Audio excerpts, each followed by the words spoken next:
আসসালামু আলাইকুম, আমি নাহিদা। কেমন আছেন সবাই? আশা করছি আল্লাহর রহমতে ভালো আছেন। আলহামদুলিল্লাহ, আমরাও ভালো আছি।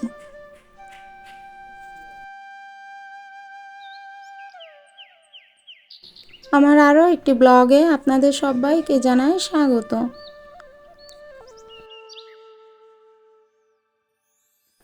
আজ সকাল সকাল আমার হাজব্যান্ড বাইকটা বেরো করে নিয়েছে, তো সে কারণে রুমটা ঝাড়ু দিয়ে নিলাম।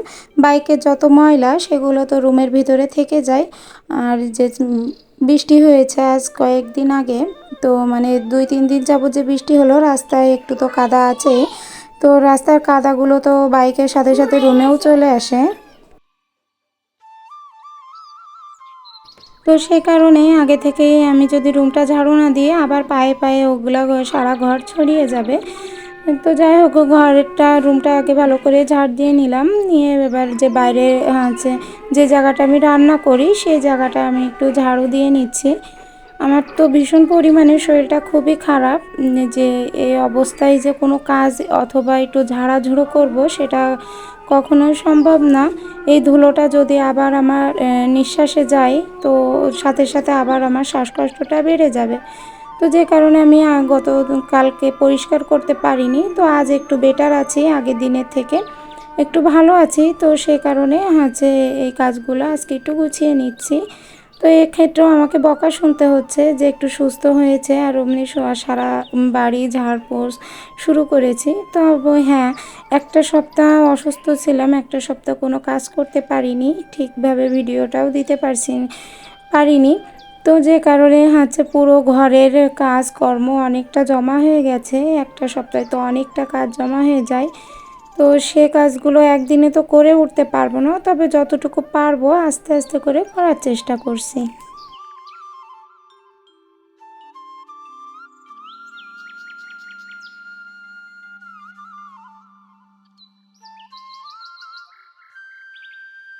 সকালের নাস্তাটা করার জন্য আমি এখানে আলুটা কুচিয়ে নিচ্ছি মেশিন দিয়ে।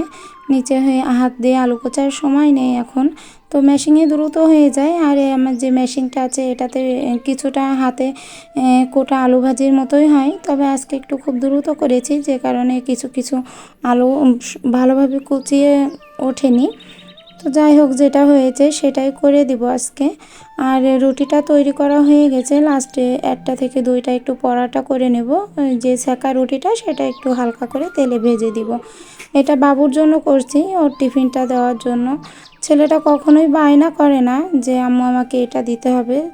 আরও এই একটা সপ্তাহ তো দেখছে যে আম্মু খুবই অসুস্থ, উঠতে পারছে না। তো কখনোই বলে না যে আমাকে টিফিন করে দাও, কি আমাকে হচ্ছে আমার টিফিনের জন্য টাকা দাও, কখনোই বলে না। বরঞ্চ আরও নিজের মতো নিজে গুছিয়ে চুপচাপ দেখছে একটা সপ্তাহ নিজের কাজটা নিজেই গুছিয়ে করে নিচ্ছে। আসলে অসুস্থতার সময় যদি তেমন কেউ না থাকে তাহলে এমনটা পরিস্থিতি হয়। আর বাচ্চারা যদি একটু বোঝে তাহলে এর থেকে বড় পাওয়া আর কিছুই হয় না। তবে আলহামদুলিল্লাহ, আমি আমার 2টা বাচ্চা নিয়ে খুবই সন্তুষ্ট, কেননা তারা আমার কাছে কখনোই অযথা বায়না তো করেই না খাওয়ার জন্য, কিংবা অন্য কিছুর জন্য কখনো করে না। আর মাঝে মাঝে যেটুকু বলে সেতটুকু হচ্ছে প্রত্যেকটা বাচ্চার ক্ষেত্রে হয়তো থাকে, কি এর থেকে বেশিও থাকতে পারে। আর যেটুকু আর কি নিজেরা বোঝে ততটুকুই আলহামদুলিল্লাহ। তো আমি আলুটা এখানে ভেজে নিচ্ছি, রুটিটা করার পর আলুটা ভেজে নেব। আলুটা হচ্ছে আজ একটু সয়াবিন তেল দিয়ে ভাজবো, অন্যদিন সরিষার তেল দিয়ে করি, তবে আজকে সরিষার তেলের বোতলে মুখটা খোলা নেই, তো এটা আবার নতুন করে ভাঙতে হবে। তো সেইখানে আমি আলুটা ভাবলাম সয়াবিন তেল দিয়েই ভাজি। ভাজা ভুজোটা আমাকে সবসময় বলা হয়েছে যে সরিষার তেল দিয়ে করতে, কারণ আমার হাজব্যান্ডের একটু গ্যাসের সমস্যা আছে। তো সে কারণে হচ্ছে সরিষার তেল দিয়ে ভাজাভুজো করে থাকি।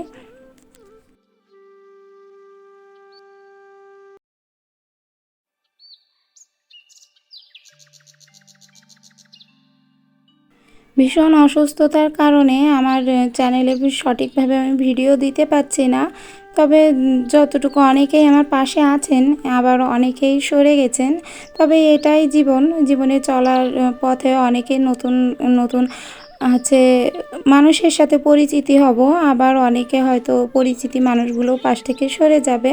তবে এটা নিয়ে কোনো আফসোস সেভাবে করলে হবে না, কেননা নতুন তারাও হয়তো ভালো কিছু পাচ্ছে না আমার চ্যানেলে, যে কারণে সরে যাচ্ছে। তো আমার এই চুলাটা ভেঙে গেছে, মানে ভেঙে গেছে বলতে তলে যে সাইডে যে বাঁশটা আছে সেই বাঁশটার নিচে উইতে খেয়ে গেছে। তো সেই বাঁশটা একবার ঠিক করতে যেয়ে আমার এই পাইপটা একটু ভেঙে গেছে। তো পাইপটা আবার ঠিক করে নিলাম, একটু লেপে গুছিয়ে নিলাম। আর পাইপটার ভিতরে একটু বেশ কাদা দিয়ে দিচ্ছি, যে কাদাটা দিলে হয়তো একটু মজবুত হয়ে যাবে। আর ভাঙা চুলায় 2 দিন এমনিতেই রান্না করে ফেলেছি, আর এখন যদি আবার ওই ভাঙা চুলায় রাঁধতে হয় তাহলে ভীষণ খারাপ লাগবে, রান্নার দিকে মনও থাকবে না, বারবার রাঁধবো আর চুলাটার দিকেই তাকিয়ে থাকবো। আর একটা সপ্তাহ যেহেতু খুবই অসুস্থ, আমি কোনো কিছু করতে পারছি না, তো আমার ঘরের পিছন সাইডটাও অনেকটা নোংরা হয়ে পড়েছে।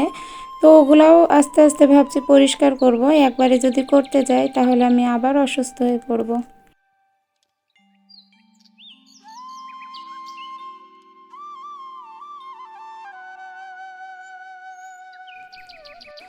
ডাক্তারে আমাকে প্রতি 2 বার ইনহেলার নিতে বলেছে। তো ডাক্তারের পরামর্শ অনুযায়ী ইনহেলারটা নেওয়া হচ্ছে।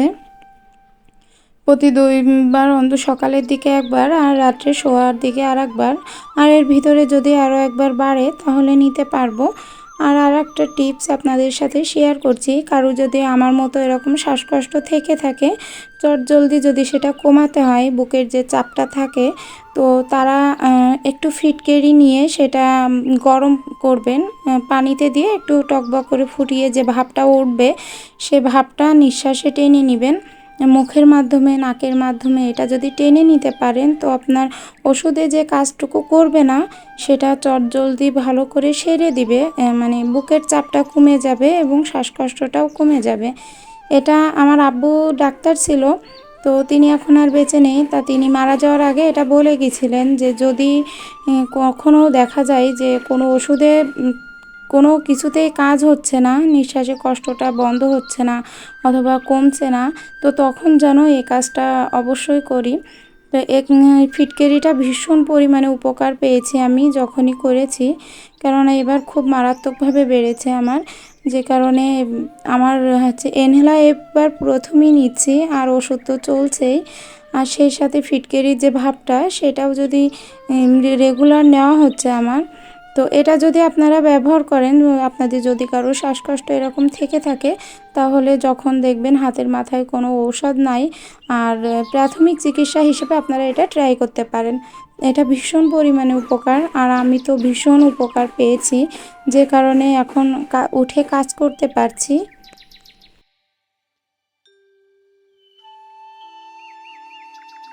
ঘরের অনেক ময়লা জমেছিল, তো সেই কারণে ঘরের সমস্ত আসবাবপত্রগুলো একটু হালকা করে মুছে নিয়েছি। আর এই ধুলোটা মোছাটা খুবই জরুরি ছিল, কেননা এই ধুলা থেকে ফ্যানের যে বাতাসটা হবে সেই বাতাস থেকে আবার আমার নিঃশ্বাসে ধুলাটা যাবে, আর সেখান থেকে কমার কোনো নামই থাকবে না। এমনিতেই ভীষণ পরিমাণে কষ্ট হচ্ছে, ঘরটা কেমন যেন একটা মনে হচ্ছে। অনেক দিন বেশ 1 সপ্তাহ যাবত কাপড় চোপড় একটু কম কেচেছি, মানে কাচেই নি বলতে গেলে, সে কারণে পরিষ্কার না করার ক্ষেত্রে যে গন্ধটা আর কি থেকে যায়, সে গন্ধটার কারণে নিঃশ্বাসে কষ্টটা কমতে চাচ্ছে না। তো আজকে একটু ঘরদোর পুরোটা পরিষ্কার করব, যত কষ্টই হোক না কেন আমার। আমার হাজব্যান্ড অফিস থেকে আসলে তা ওনাকে দিয়ে একটু পরিষ্কার করার চেষ্টা করব। আর এইদিকে আমি ঘরের কাজটা একটু সেরে চুলা ধরাতে চলে আসলাম। এদিকে আমার চুলাটাও শুকিয়ে গেছে, বেশ সকাল সকাল চুলাটা লেপেছিলাম, তো যে কারণে শুকিয়ে গেছে। আর এখন কাঠটা দিয়ে জালটা ধরিয়ে দিব। আর এই চুলাটা ধরাতে গেলে মেনু অনেকটা সমস্যা হয়, আর এই শ্বাসকষ্ট অবস্থায় মাটির চুলায় রান্না করতে হচ্ছে, কেননা এই 2-3 দিন যতদিন অসুস্থ ছিলাম সে কয়দিন বেশিরভাগ টাইমে আমি কারেন্টে করেছি। তবে 2 টাকা বাঁচানোর জন্য অবশ্যই মাটির চুলায় রাঁধছি, কেননা কারেন্টের এবার প্রচুর বিল চলে আসছে। তো আমাদের মতো মানুষের এত বিল দেওয়াটাও আসলে নিজেদের পক্ষে সম্ভব হয়ে উঠছে না। তো কষ্ট হলেও আমাকে মাটির চুলায় রান্না করতে হবে।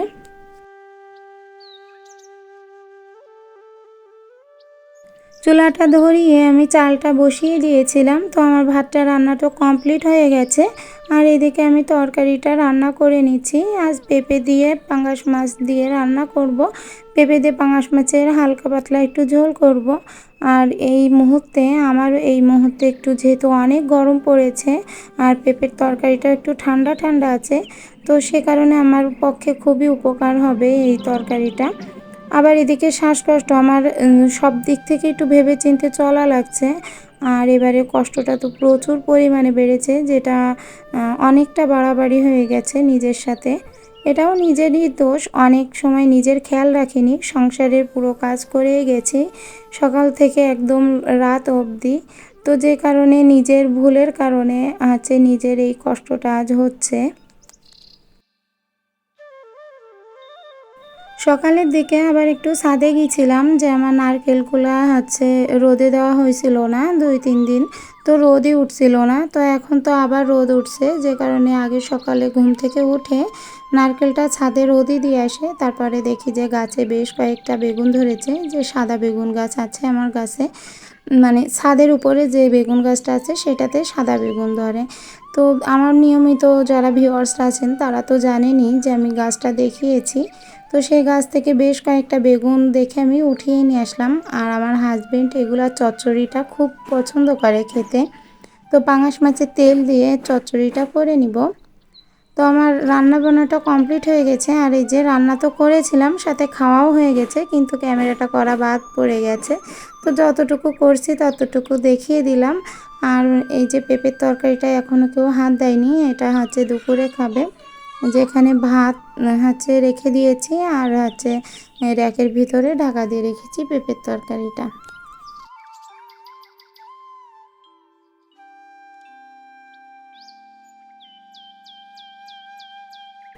আপনাদের কাছে বরাবরের মতো একটা অনুরোধ করছি, আমার আজকের ভিডিওটি যদি ভালো লেগে থাকে তাহলে প্লিজ একটা লাইক দিতে ভুলবেন না। আর যদি চান আপনাদের এই বোনটি একটু হলেও ইউটিউবে জায়গা করে নিই, তাহলে প্লিজ চ্যানেলটিকে সাবস্ক্রাইব করবেন এবং আমার পাশে থাকবেন।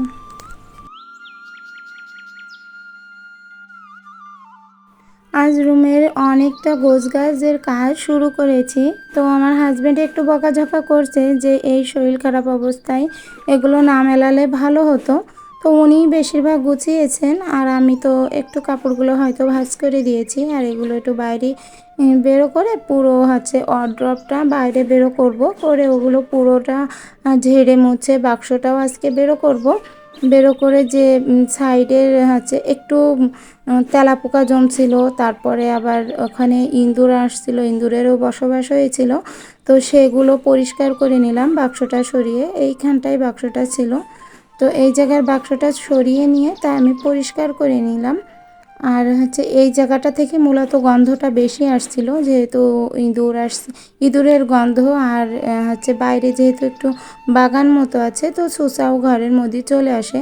তো এই দুইটার উৎপাতে তো টিকাই মুশকিল। তো ঘরটা পুরোটা এভাবে করে মেলিয়ে রেখেছি, এবং এগুলা এবার আস্তে আস্তে করে গুছিয়ে নিব।